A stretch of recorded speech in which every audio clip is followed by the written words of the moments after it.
All right, it's that time of the week again. Let's take a look at the books on final order cutoff this weekend.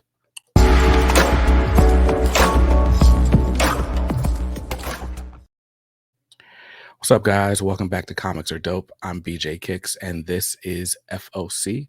This is the series where I take a look at the previews catalog. I scour through things so that you don't have to. And so now I have assembled my top picks for you to go ahead and pre-order with your comic shop for final order cutoff this weekend. If you're not familiar with final order cutoff or what that concept means, basically, when you're ordering comic books, pre-orders are vital because there's actually a deadline for a comic shop or a store to order a book before the print and run is set, and you risk not getting your book. So I'm going to go ahead and give you a few picks for final order cutoff. Basically, your comic shop has to order these books by this coming Sunday or Monday in order to guarantee that they get them and don't get allocated or their stock levels reduced. So I'm going to go ahead and show you what I've got on my list here. Let's exit the full screen layout and let's talk for real. So final order cutoff is this Monday, February 13th, which is the day before Valentine's Day. Good reminder there. So I'm going to go ahead and start off with the one I'm probably most excited for, and that is the Milestone 30th Anniversary Special, issue number 1. It is a one-shot issue. Now, this was supposed to come out at like the end of February. It got pushed back by about a month. So the final order cutoff also got pushed back. So good for you. You get to order this book and not miss out on it. This is going to be an oversized 80 to 100 page sort of giant issue.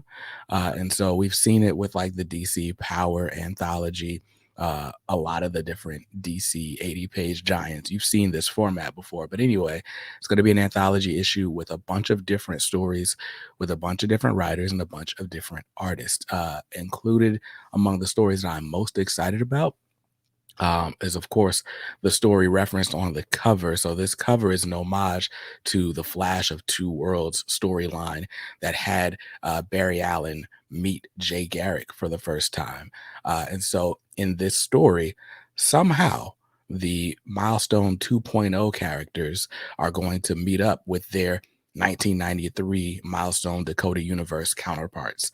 So I don't know how they're going to do that, but I'm excited to see it done.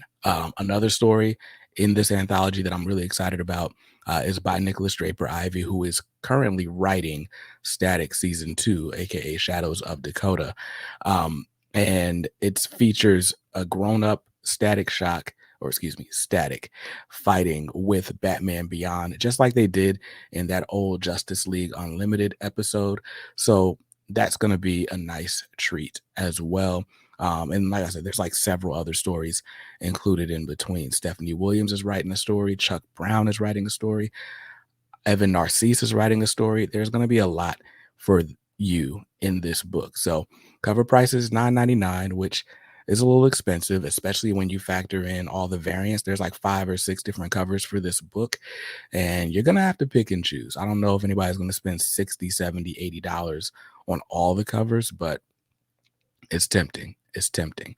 That's the cover A by Dennis Cowan. Final order cutoffs this weekend, but it'll be in stores on March 21st. And let's move on. By the way, DC Comics fully dominated this FOC deadline. I don't know what was going on over at Marvel or some of these indies, but DC is dominating the FOC this week. So next up is The Adventures of Superman, John Kent, #1. Written by Tom Taylor with art by Clayton Henry.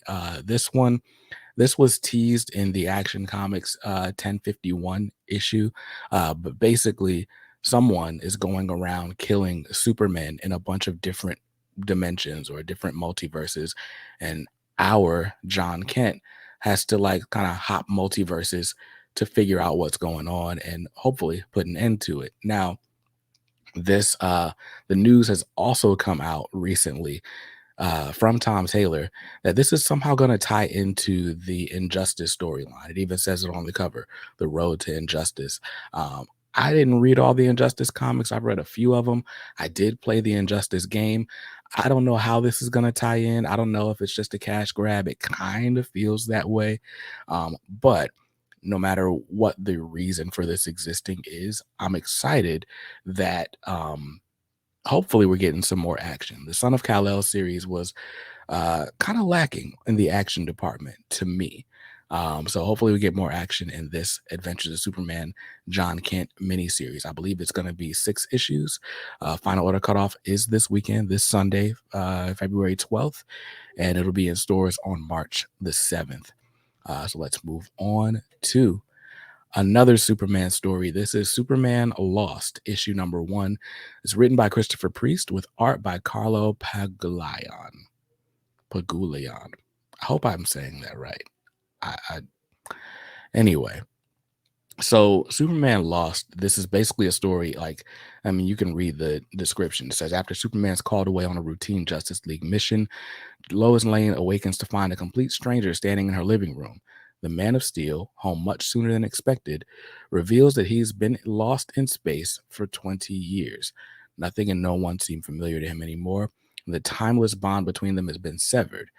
Or has it? Can love conquer all? So that's just an interesting premise. But what really has me excited about this is Priest is one of like the premier writers in the industry. He's had such a storied career. People know him for his time on Black Panther. People love his recent Deathstroke run from like 2016. He's writing Black Adam right now. But I mean, Priest has been in comics for over 40 years. And in that 40 years, he's mostly, worked on, B, C, D list characters, um, with the exception of like fill in issues here and there. So I'm excited for him to finally get like a sort of AAA character to play with. And I think, honestly, with this premise, with what we know about Priest's writing style, this could be the makings of a classic. So I'm excited about that. It's a 10-issue series. I was going to wait it out. I thought it was going to be like a 3-issue Black Label story. But because it's 10 issues, it's going to take all of a year to come out. I'm going to grab this in singles. Final order cutoff for issue 1 is this Sunday. It'll be in shops on March 14th. And I think this is the last book that I'm super excited about on Final Order Cutoff. It's the only Marvel book that made the list, and it's actually an omnibus. So this is the Captain America omnibus by Ta-Nehisi Coates. Well, actually not after. Basically, during Coates' Black Panther run, he was also given the keys to Captain America. I've not read a single issue of Coates' Captain America, but given all of the political leanings in the Black Panther run, I'm really curious to see how similar subject matter is handled with Captain America, who, being a hero who represents America and American interest and, what all's going on there. So reading the description of the run or the solicit, for more than 70 years, Captain America stood in stalwart defense of his country. But in the aftermath of Hydra's brief takeover of the nation, Cap is a figure of controversy, carrying a tarnished shield, and a new enemy is rising. As Steve takes on the manipulative power elite, will he end up as captain of nothing? Or does the living legend still have some allies in his corner? Framed for a crime he didn't commit, Steve is forced underground, but he's about to come out fighting. Even as Captain America returns, so does his greatest enemy. Can Steve marshal his forces in time to face the reborn Red Skull? So this collects 30 issues of Captain America by Coates, which was his whole run, plus a free comic book day issue for 2018. Again, I haven't read any of this. The only Captain America I've actually read is a good portion of Brubaker's run, and I think that's hard to follow for anyone. But Coates does pay reverence to that run, at least in interviews. So hopefully, this is a worthy success or a worthy follow up to what we all know and love from Ed Brubaker's run on Cap. I'm going to grab this because by the time you grab this from channel sponsor Organic Price Books, you're probably paying something like $65 for it, which is not a bad price at all. I'm just looking it up here to see how much it's going to cost, actually. Yeah. Yeah. You're paying like $70 for this after you use the code BJ Kicks at checkout. So this is going to be nice. This is going to be nice. And that's a great value for 30 issues. And that Alex Ross cover, that's the direct market variant that you're looking at right there. So that's in stores on July 25th. Again, lead time on these hardcovers is longer, but you got to go ahead and get your order in now, or else you risk not receiving it. So in stores July 25th, final order cutoff is this Monday. And that was the last book that I was super excited about. But, I like to throw in some honorable mentions just for, whether it's covers or like just good stories that are continuing. So right here, we've got a cover for The Incredible Hulk. Oh, excuse me. It's just Hulk.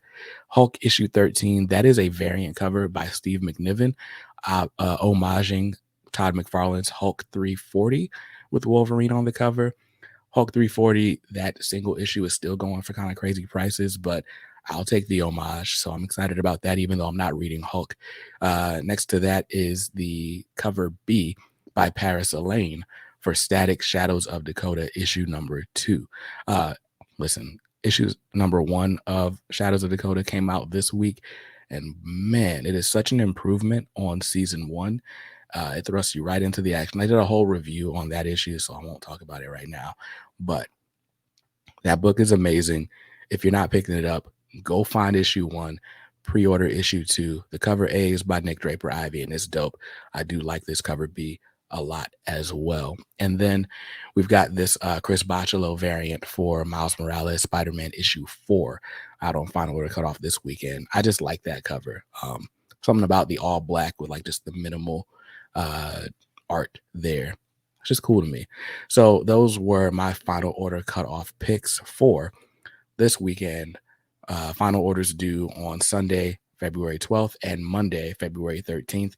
Make sure you get those orders in with your shop. Go ahead and call them today just in case they're not working the weekends. Look, get it done, get your books, and I'll be back in another video very soon. Until then, hopefully you're reading something dope.